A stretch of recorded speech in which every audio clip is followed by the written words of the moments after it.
نحمده ونستعينه ونستغفره ونعوذ بالله من شرور أنفسنا ومن سيئات أعمالنا من يهده الله فلا مضل له ومن يضلل فلا هادي له وأشهد أن لا إله إلا الله وحده لا شريك له وأشهد أن محمدا عبده ورسوله يا أيها الذين آمنوا اتقوا الله حق تقاته ولا تموتن إلا وأنتم مسلمون يا أيها الناس اتقوا ربكم الذي خلقكم من نفس واحدة وخلق منها زوجها وبث منهما رجالا كثيرا ونساء واتقوا الله الذي تساءلون به والأرحام إن الله كان عليكم رقيبا يا أيها الذين آمنوا اتقوا الله وقولوا قولا سديدا يصلح لكم أعمالكم ويغفر لكم ذنوبكم ومن يطع الله ورسوله فقد فاز فوزا عظيما أما بعد فإن خير الحديث كتاب الله وخير الهدي هدي محمد صلى الله عليه وسلم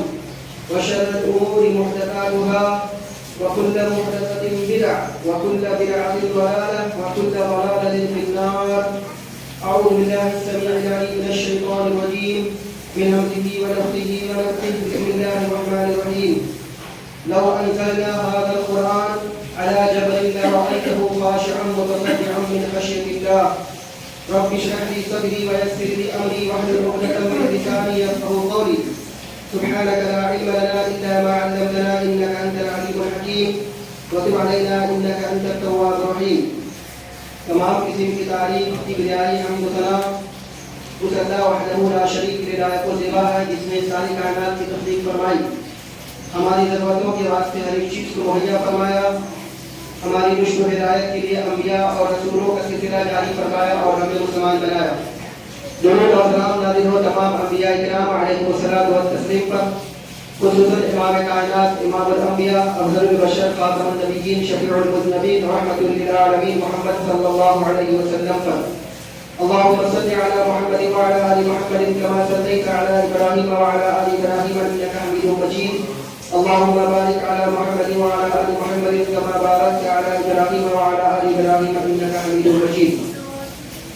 معزز حاضرین جمعہ، عزیز بچوں، خطبہ مسنونہ کے بعد سورہ حشر سورہ نمبر 59 آیت نمبر 21 کی تلاوت آپ کے سامنے کی گئی ہے. انشاءاللہ اسی آیت کریمہ کی روشنی میں کچھ باتیں آپ کے سامنے رکھنی ہیں. اللہ تعالیٰ سے دعا ہے کہ اللہ تعالیٰ ہمیں حق کہنے، حق سننے، حق سمجھنے اور حق باتوں پر عمل کرنے کی توفیق عنایت فرمائے. آمین. آیت کریمہ کا ترجمہ سن لیجیے. اللہ رب العزت نے سورہ حشر سورہ نمبر 59 آیت نمبر 21 میں ارشاد فرمایا: لو انزلنا هذا القرآن على جبل لرأيته خاشعا متصدعا من خشية الله. نبی کریم صلی اللہ علیہ وسلم، اگر ہم اس قرآن کو کسی پہاڑ پر نازل کرتے تو آپ دیکھتے کہ وہ اللہ کے خوف سے، اللہ کے ڈر سے دب جاتا اور بیٹھ جاتا. اس آیت کریمہ میں اللہ سبحانہ و تعالیٰ نے یہ ارشاد فرمایا کہ اللہ سبحانہ و تعالیٰ نے قرآن کریم کو پہاڑ پر نازل نہیں کیا. اگر اللہ تعالیٰ قرآن کریم کو پہاڑ پر نازل فرماتا تو قرآن کی کیفیت یہ ہوتی یا اس پہاڑ کی کیفیت یہ ہوتی کہ پہاڑ دب جاتا، پھٹ جاتا اللہ رب العالمین کے خوف سے. لیکن اللہ سبحانہ و تعالیٰ نے اس قرآن کریم کو انسانوں کے درمیان میں نازل کیا. قرآن کیوں یا پہاڑ کیوں دب جاتا، پہاڑ کیوں ریزہ ریزہ ہو جاتا؟ اس وجہ سے کہ قرآن ایک ذمہ داری کی کتاب ہے. اللہ سبحانہ و تعالیٰ نے اس کتاب کے اندر میں ایک ذمہ داری دی ہے مسلمان قوم کو، خاص کر کے آخری نبی محمد عربی صلی اللہ علیہ وسلم کی امت کو، تاکہ اس قرآن کے ذریعے سے لوگوں کو سمجھایا جائے، لوگوں کو ہدایت دی جائے. سورہ بنی اسرائیل میں اللہ سبحانہ و تعالیٰ نے ارشاد فرمایا قرآن کریم کے تعلق سے: ان ھذا القرآن یہدی للتی ہی اقوم. یہ قرآن ہے جو قوموں کو سیدھا راستہ دکھاتا ہے.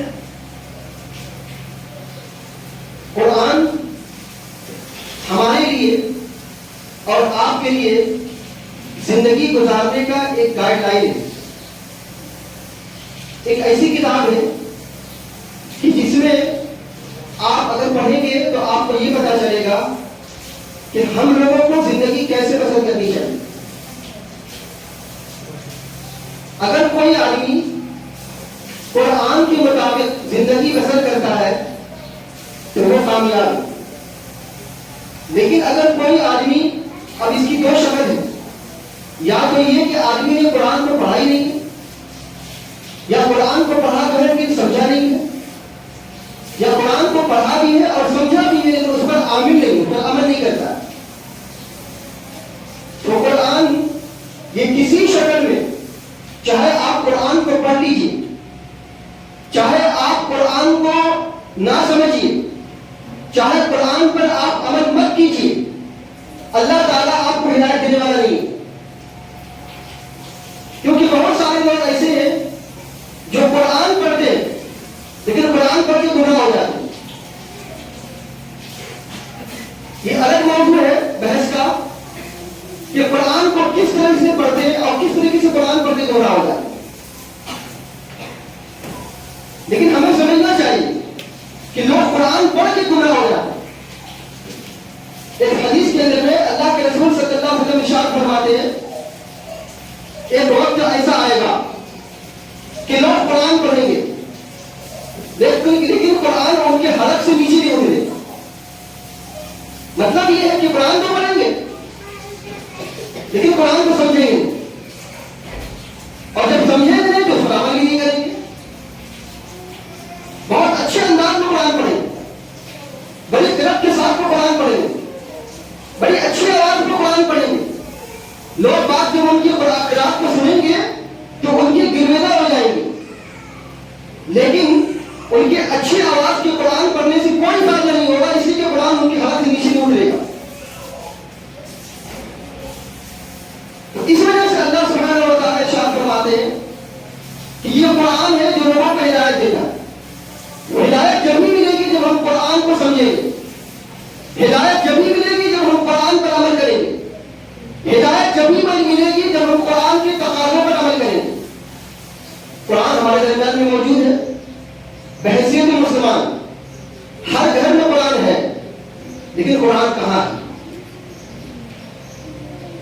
آج ہم دنیا کے اندر میں سوشل میڈیا میں، واٹس ایپ میں، فیس بک پہ اور اسی طریقے سے اور بھی جو چیٹنگ گروپ ہے اس میں ہم ماتم کرتے، اس میں ہم افسوس کرتے، اس میں ہم یہ جتاتے ہیں کہ دیکھو قرآن کو جلایا جا رہا ہے سویڈن کے اندر، یورپ کے ممالک میں قرآن کی بے حرمتی ہو رہی ہے، ہم اس کا افسوس جتاتے ہیں سوشل میڈیا میں.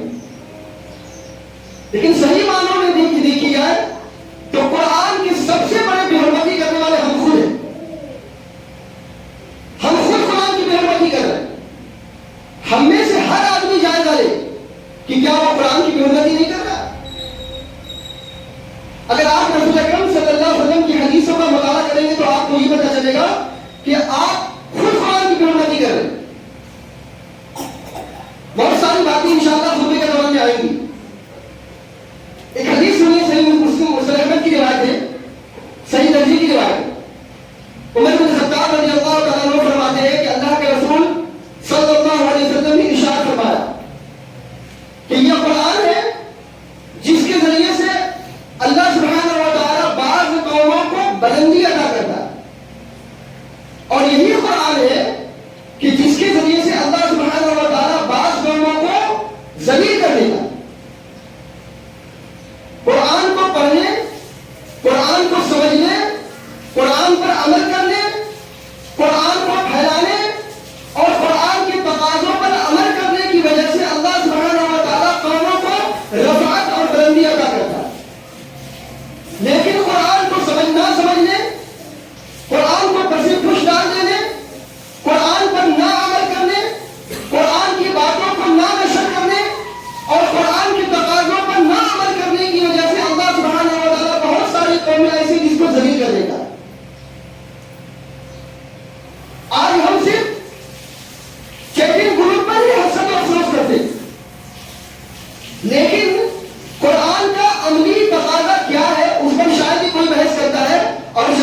نہیں تیار ہوتا. ہم بہت بزی ہیں اپنی لائف میں, بہت مصروف ہیں. ہم نے جب بھی تھوڑی سی ہم نے ہوش سنبھالی تو ہمیں اسکول میں داخلہ کر دیا گیا.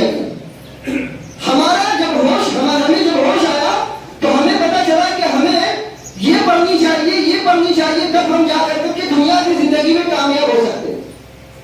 اور اسی مقصد کو حاصل کرنے کے لیے لوگ توجہ کرتے ہیں, جدوجہد کرتے ہیں. کچھ لوگ تو ایسے بھی ہوتے ہیں کہ جو اس توجہ اور اس مقصد کو حاصل کرنے کے لیے قرآن پڑھنا چھوڑ دیتے. وہ صاحب میرے بچوں کو ابھی مت پڑھائیے ٹیوشن, ابھی بہت ایگزام چل رہا ہے, ابھی فائنل ایگزام چل رہا ہے, بچے پر بہت زیادہ پریشر ہے, بہت زیادہ بوجھ ہے, ابھی قرآن بچے کو مت پڑھائیے. لوگ اپنے بچے کو قرآن پڑھانا چھوڑ دیں. کیوں؟ کیونکہ ان کے سامنے میں اصل زندگی کا مقصد کیا ہے؟ دنیا کی علوم کو حاصل کرنا, اس میں آگے بڑھنا, اس میں ترقی کرنا اور اس میں کامیابی حاصل کرنا. لوگ دنیاوی مفاد کے لیے قرآن کریم کو پڑھانا چھوڑ دیتے, اس کو پسے بھول جا دیتے. آپ اس کا اندازہ لگا لیجیے, کیا آپ قرآن کی حرمتی نہیں کر رہے؟ بچہ جب تھوڑا سا بڑا ہوتا ہے تو اس کے کانسیپٹ میں, اس کے تصور میں یہی بیٹھا ہوتا ہے کہ ہمیں سائنس پڑھنی ہے, جغرافیہ پڑھنی ہے, ہسٹری پڑھنی ہے, بایولوجی پڑھنی ہے, وکالت پڑھنی ہے, اور یہ پڑھنا ہے, وہ پڑھنا ہے, تبھی جا کر کے ہم ایک اچھا لائن پکڑ سکتے ہیں اور دنیا میں کامیاب ہو سکتے ہیں. ہمارے کانسیپٹ میں یہ نہیں بیٹھا ہوتا کہ کیا ہم قرآن کو پڑھ کر کے آگے بڑھ سکتے ہیں, قرآن کو پڑھ کر کے ہم کامیابی حاصل کر سکتے ہیں. ہمارے کانسیپٹ میں یہ نہیں بتایا جاتا کہ قرآن پڑھیے, قرآن پڑھ کر کے آپ دنیا میں بھی کامیاب ہوں گے اور آخرت میں بھی کامیاب ہوں گے. اس کا مطلب یہ ہے کہ جو لوگ مدارس میں قرآن کا علم حاصل کر رہے ہیں وہ لوگ پیچھے, وہ لوگ ناکام ہیں, وہ لوگ ذلیل ہیں ان کی نگاہ میں. ایسا باور کرایا جاتا, کیا قرآن کی حرمتی نہیں ہے؟ آج ہم کس سمت میں جا رہے ہیں اس کا اندازہ لگا لیجیے. اللہ کے رسول صلی اللہ علیہ وسلم فرماتے ہیں کہ اسی قرآن کے ذریعے سے لوگوں کو بعض لوگوں کا رفعت اور بلندی عطا کرتا ہے اور اسی قرآن کے ذریعے سے لوگوں کو ذلیل کر دیتا ہے. آج ہماری ذلت اور خواری کا نتیجہ یہ ہے کہ ہم نے قرآن کو پسے پوش ڈال دیا, جس کے نتیجے میں اللہ نے ہم کو پسے پوش ڈال دیا, ہم کو پیچھے کر دیا. اندازہ لگا لیجیے کہ ہم قرآن کی حرمتی کا افسوس کرتے ہیں لیکن ہم خود قرآن کی حرمتی کر رہے ہیں. آج کی تاریخ میں قرآن کی کیا عظمت ہے, قرآن کی عظمت کا تصور دیکھ رہا ہو تو اللہ سبحانہ و تعالی نے ارشاد فرمایا وَإِذَا سَمِعُوا مَا أُنزِلَ إِلَى الرَّسُولِ تَرَىٰ أَعْيُنَهُمْ تَفِيضُ مِنَ الدَّمْعِ. اے نبی کریم صلی اللہ علیہ وسلم, جب رسول پر قرآن نازل ہوتا تو آپ دیکھو گے ان کو, ان صحابہ کرام رضی اللہ تعالیٰ عنہ اجمعین کو, کہ یہ لوگ جب قرآن کریم کی آیات کو سنتے ہیں تو ان کی آنکھیں بہہ پڑتی ہیں. تفیض من الدم, ان کا دل کانپ جاتا ہے, ان کی آنکھیں رونے لگتی ہیں, ان کی آنکھیں بھیگ جاتی ہیں اس کے سننے سے, قرآن کے سننے سے. اور کیا فرمایا اللہ سبحانہ و تعالیٰ سورہ انفال کے اندر, انما المؤمنون الذين اذا ذكر الله وجلت قلوبهم واذا تليت عليهم آياته زادتهم ایمانا. غور کیجیے گا, قرآن ہم سب سنتے ہیں, قرآن سن کر کے کیا وہ کیفیت طاری ہوتی ہے کہ نہیں طاری ہوتی ہے؟ کیونکہ ہم سب ایمان کے دعوے دار ہیں. اللہ سبحانہ و تعالیٰ سورہ انفال میں فرمایا کہ بے شک ایمان والے تو وہ ہیں اذا ذکر اللہ وجلت قلوبهم, کہ جب ان کے سامنے میں اللہ کا ذکر کیا جاتا ہے تو ان کے دل لرزنے لگتے ہیں, کانپنے لگتے ہیں, ان کا دل تھرا اٹھتا ہے. وَإِذَا تُلِيَتْ عَلَيْهِمْ آيَاتُهُ زَادَتْهُمْ ایمانا, اور جب ان کے سامنے میں قرآن کریم کی آیات کی تلاوت کی جاتی ہے تو ان کے ایمان میں اور زیادہ اضافہ ہو جاتا ہے. یہ قرآن کی حقیقت ہے. ہم سب ایمان والے. اس آیت کریمہ کی روشنی میں اپنے ایمان کا جائزہ لیجیے کہ کیا قرآن کو سننے کے بعد یہ کیفیت آپ کے دل میں تعلیم ہوتی ہے؟ قرآن کو سن کر کے ہماری آنکھیں بہہ پڑتی ہیں, قرآن کو سن کر کے ہمارا دل لرزتا اور کانپتا ہے, قرآن کو سن کر کے کیا ہمارا ایمان میں اضافہ ہوتا ہے؟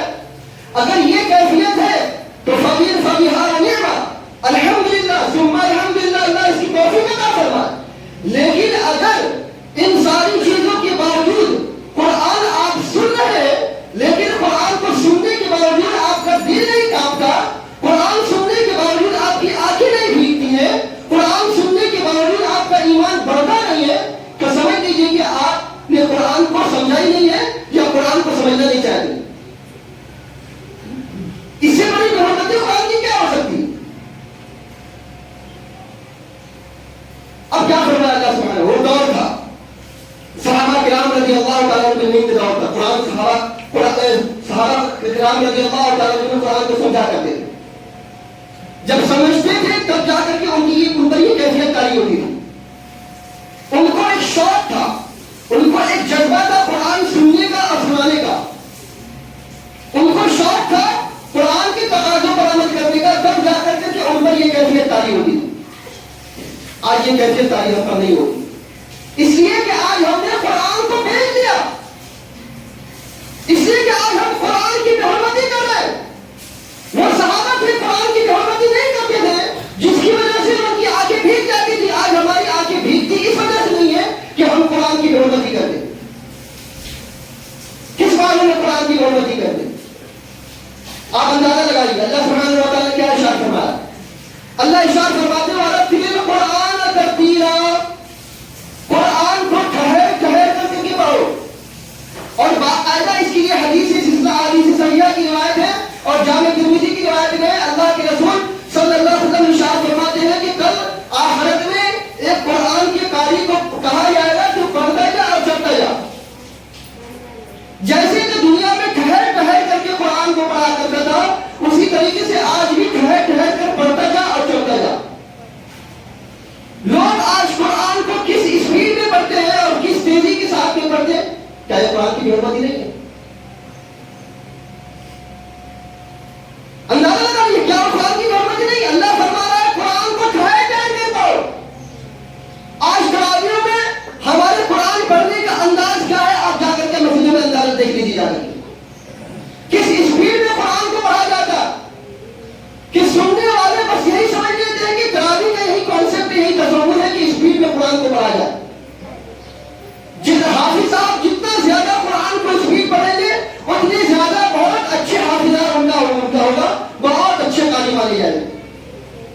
محلے میں ان کی دھوم ہوگی کہ مولانا صاحب حافظ صاحب بہت اچھے سے قرآن پڑھتے ہیں اور بہت تیزی میں قرآن پڑھاتے ہیں۔ یہ کانسیپٹ بیٹھا ہوا تراویح کا۔ اب آپ اندازہ لگا لیجیے قرآن کی بےحرمتی کون کرتا۔ اسی طریقے سے ایک حدیث میں اللہ کے رسول صلی اللہ علیہ وسلم نے قرآن کے بارے میں فرمایا کہ وہ قرآن کو اتنے دنوں میں ختم کرو۔ ایک صحابی نے عرض کیا کہ اللہ کے رسول صلی اللہ علیہ وسلم میں اس سے کم دنوں میں قرآن کو ختم کر سکتا ہوں۔ کرتے کرتے آخر میں اللہ کے رسول صلی اللہ علیہ وسلم نے فرمایا کہ دیکھو 3 دن سے کم میں قرآن کو ختم مت کرو، 3 دن سے کم میں قرآن کو مت ختم کرو۔ وہ صحابی عرض کرتے ہیں کہ اللہ کے رسول صلی اللہ علیہ وسلم میرے اندر ایک طاقت ہے کہ میں 3 دن سے کم میں بھی قرآن ختم کر سکتا ہوں۔ اللہ کے رسول فرمائے نہیں، 3 دن سے کم میں قرآن مت ختم کرو۔ یہ حدیث ہے باقاعدہ کہ 3 دن سے قرآن کو ختم کرنا نہیں چاہیے۔ اگر کوئی آدمی 3 دن سے کم قرآن کو ختم کرتا ہے تو گویا کہ وہ قرآن کا مذاق بناتا ہے۔ 3 دن سے کم میں اگر قرآن کو کوئی ختم مکمل کرتا ہے تو گویا قرآن کی بےحرمتی نہیں کرتا۔ آج کیا ہمارے سماج میں قرآن کی بےحرمتی نہیں ہو رہی ہے؟ شبیہ کے نام پہ، شبیہ کیا ہے؟ پوری رات قرآن پڑھا جاتا ہے، ایک رات میں قرآن مکمل، عشاء کی بات سے لے کر کے فجر تک پوری قرآن کو اسپیڈ میں، ہائی اسپیڈ میں پڑھی جاتی ہے۔ اب جتنی اسپیڈ میں پڑھی جاتی ہے آپ اندازہ لگا لیجیے، اس اسپیڈ کے ساتھ میں قرآن پڑھی جاتی ہے کہ پوری رات میں 4 5 6 گھنٹے میں قرآن مکمل۔ ایک رات میں چند گھنٹوں میں قرآن کو مکمل کیا جاتا ہے۔ کیا یہ قرآن کی بےحرمتی نہیں ہے؟ کیا ہم نے قرآن کا مذاق نہیں بنایا؟ اچھا یہ جاننے دیجیے، یہ 4 5 گھنٹے کا معاملہ ہے، ایک رات کا معاملہ ہے۔ ابھی 1 گھنٹے میں قرآن مکمل ہو جاتا، کیسے 1 گھنٹے میں مکمل ہو جاتا؟ مدرسے کے چند بچوں کو